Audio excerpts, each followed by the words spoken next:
Hi, I'm out here in the Mojave Desert looking for Ventifacts. This is an area of an old alluvial fan, and over the years the wind has blown away a lot of fine-grained materials, and down on the surface here this is a partial desert pavement. Ventifacts are formed when wind picks up the sand, bounces it along, hits the rocks, and creates a facet on one side of the rock. So if there's enough sand and enough wind and enough time, we'll end up having some ventifacts being created here. So I'm going to take a look over in the hills over here, or take a look in the low areas at least, and see if we can find any ventifacts. Oh, here's a nice one here.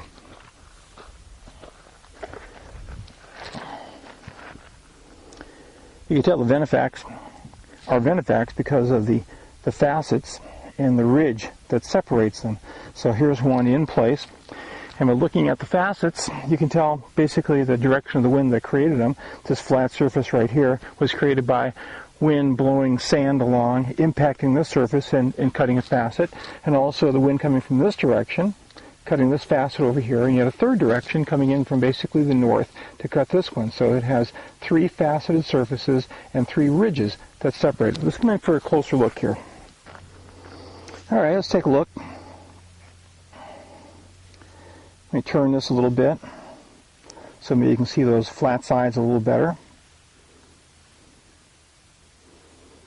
Alright, and a lot of the rocks that have been sitting out in the desert for a long time have this rusty brown color beneath. This is due to a little bit more oxidation.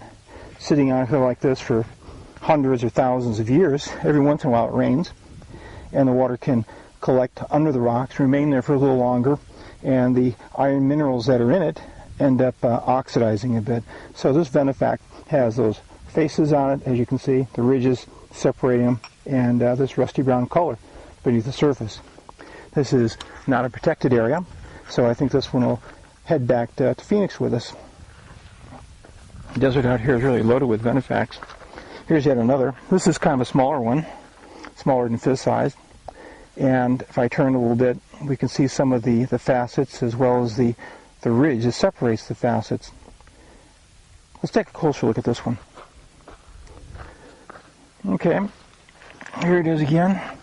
What I wanted to show you is that this is basically a piece of basalt, but it's porphyritic. It has phenocrysts of feldspars. Here's a nice crystal right there. So you can see this flat surface right here is a facet. Here's the ridge that separates one facet from another. Continuing that, and over on this side is another facet with ridges.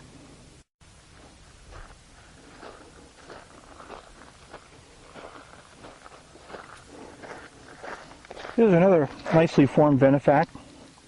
Again, here's the ridge, a facet on this side, a facet here, another ridge on this side. And as I was saying, these are produced by wind-blown sand. So the sand is bouncing along, saltating, hitting the surface of this chunk of basalt, and over hundreds or thousands of years it manages to grind a surface, fairly flat, fairly smooth. So let me get this out of the dirt here a little bit. Well, it's a little bigger than I thought.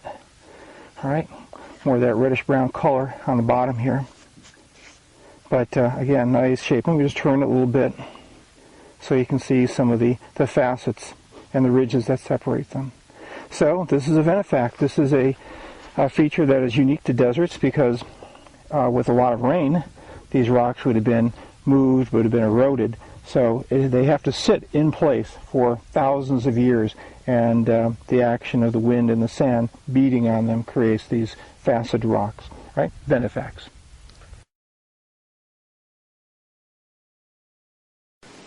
Here's this small porphyritic basalt ventifact collected out in the Mojave Desert. As I said, it was basically basalt, but with lots of crystals of feldspars. And these feldspar crystals would be considered the phenocrysts that are in the basalt. So this is a porphyritic basalt with phenocrysts of feldspar. Let me put it in motion so that you can see the various facets and the ridges that separate the facets. So that's a facet there. Here comes the ridge. Another facet here. And another ridge and another facet. So this is an excellent example of a ventifact